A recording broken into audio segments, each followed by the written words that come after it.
शिलागाढहृदये गर्वयुक्तासम् आगतोनेन तदानाभूतम् हृदयं तु मे श्रावयत् स्पन्दयदयम् सकलप्राणिभ्यः शिलाभ्यश्च नित्यम् शिलागाढहृदये।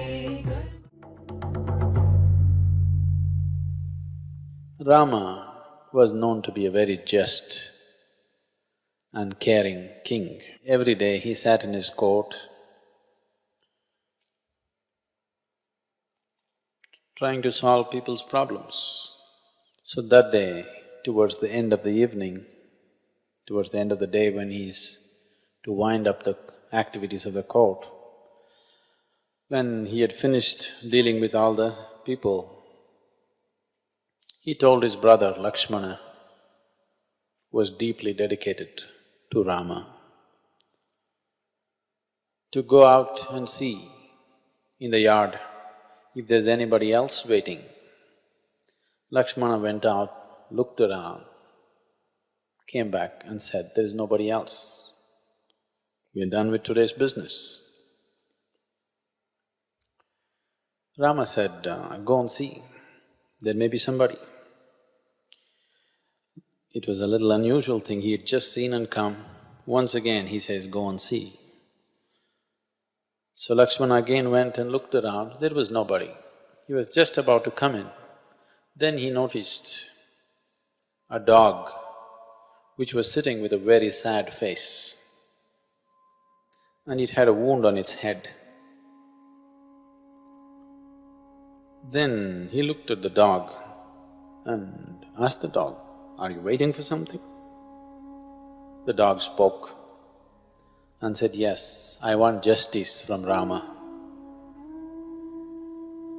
Then Lakshmana said, "Why don't you come in?" And he took him into the court.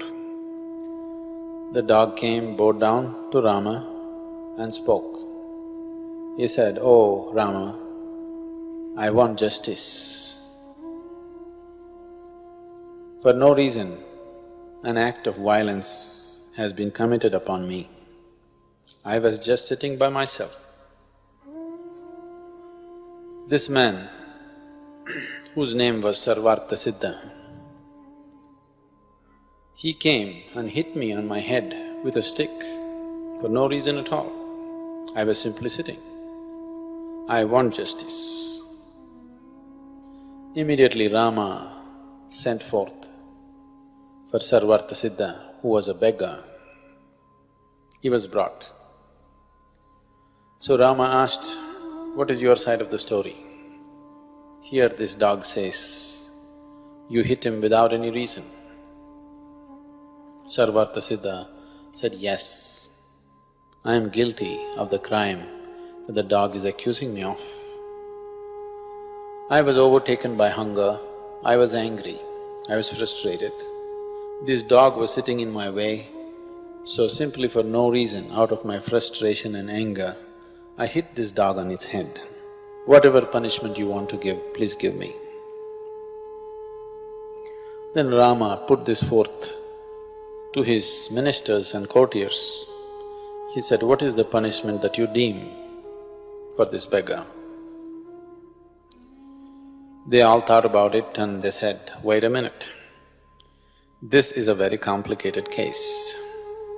First of all, this is a case where a human being and a dog are involved. So all the laws that we normally know are somehow not applicable. So, it is being the king, it is your prerogative to come up with a judgment."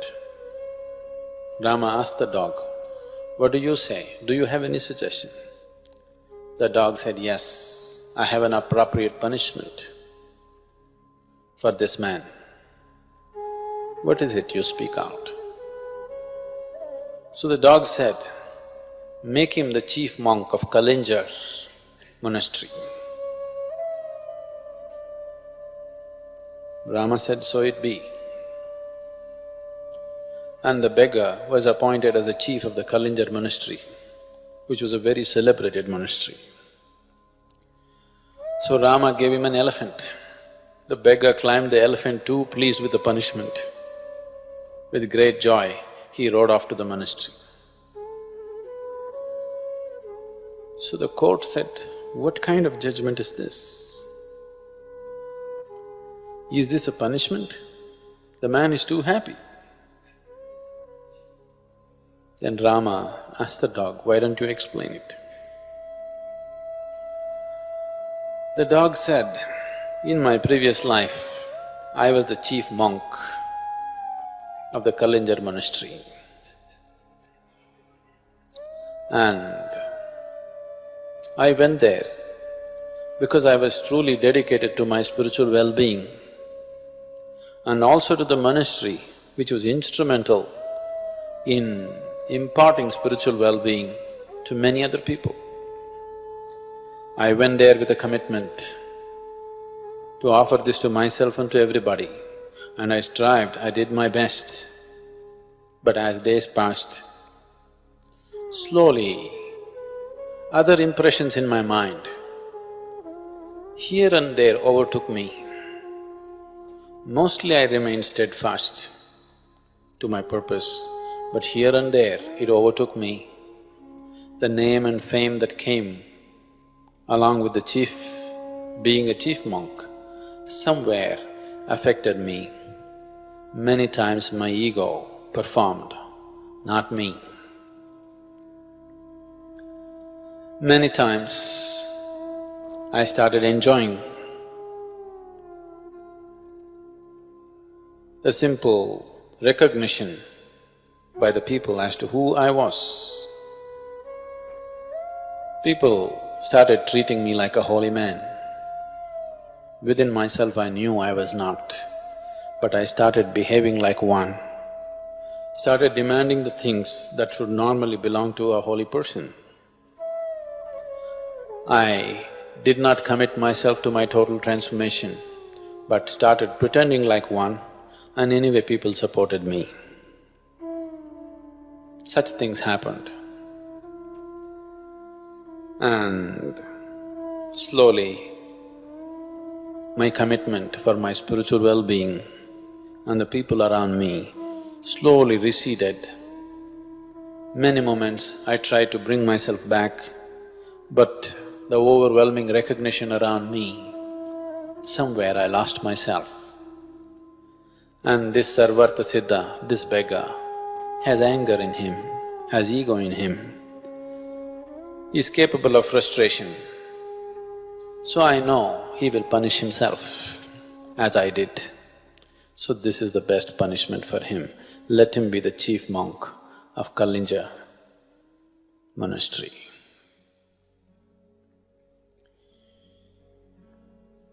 People bring enormous amount of punishment upon themselves, pain and suffering upon themselves. Not necessarily a life committed to evil. Life may be committed to spiritual well-being, life may be committed to many good things, but every day they choose and re-choose. They don't allow their destiny to take shape. They keep destabilizing themselves by constantly falling off and falling on, falling off and falling on. They will bring enormous trouble to themselves. Not because there's anything evil about them, simply because they don't allow life to form itself. It is like